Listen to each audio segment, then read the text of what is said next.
J.K. Yadav Films present.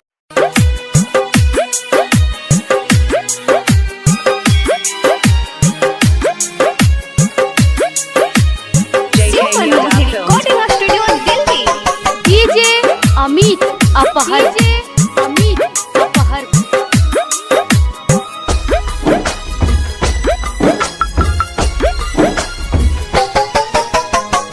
हमके रोई करे जकुहकाई ससुरा में जाके गईली भुलाई उनके लछछने परान सुनाए भगवान हो सुनाए भगवान खुशबारी हमर जहान सुनाए भगवान खुशबारी हमर जान हमके रोई करे जकुहकाई ससुरा में जाके गईली भुलाई उनके लछछने परान सुनाए भगवान हो सुनाए भगवान खुशबारी हमर जहान सुनाए भगवान खुशबारी हमर जान DJ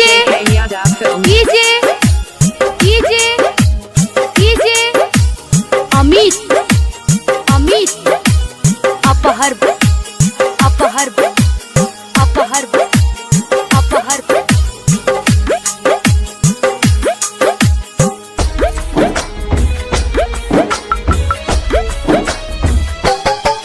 अतने बा दुख हमरा न याद आइले रो रो के बिस्तर पर रतिया बिताइले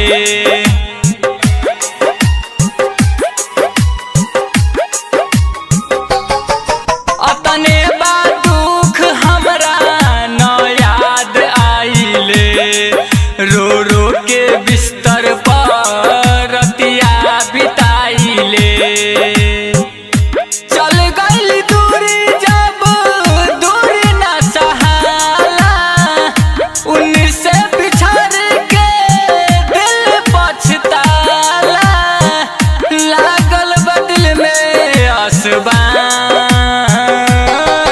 सुनाए भगवान हो सुनाए भगवान खुशबारी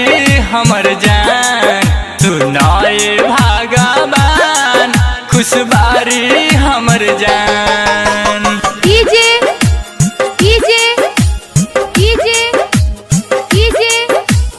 Amit Apahar.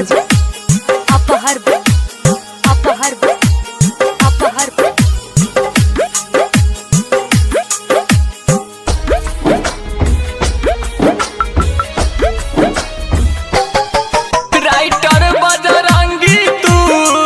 कब प्यार न करिहा हो हमरे जैसन जिंदगी बर्बाद न करिहा हो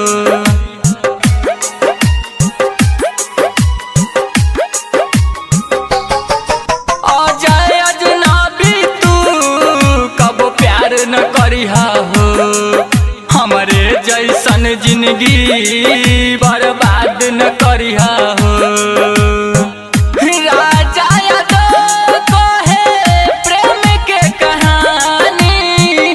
जान जान कह के बनी दोसरा के रानी ऊ नहीं ला छुट्टी सब जहान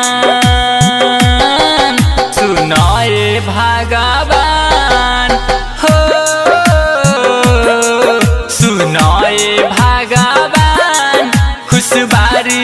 हमर जहान सुनाए भगवान खुशबारी हमर जान हमके रोई करे जकुहकाई ससुरा में जाके गईली भुलाई